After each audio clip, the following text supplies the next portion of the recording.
Hi hello guys.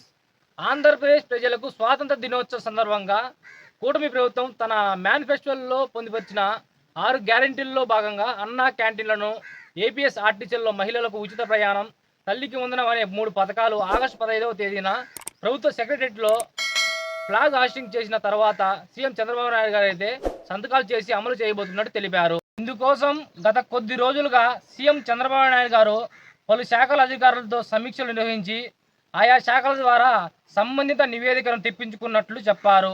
ఇటీవలే రవాణా, RTC శాఖలపై కూడా జరిపిన సమీక్షలు మహిళలకు ఉచిత ప్రయాణం కోసం అధికారులతో ఇప్పటికే తెలంగాణ, కర్ణాటక రాష్ట్రాలు అమలు చేసి ఉన్న విధానాలపై నివేదికను తయారు చేసి ఇవ్వాల్సిందిగా సీఎం చంద్రబాబు నాయుడు గారు కోరారు. అదేవిధంగా తొలి విడతలో రాష్ట్ర వ్యాప్తంగా 100 అన్నా క్యాంటీన్లు ప్రభుత్వం 2024 ఆగస్టు 15వ తేదీన ఆంధ్రప్రదేశ్లో ప్రారంభించినట్లు పేర్కొన్నారు.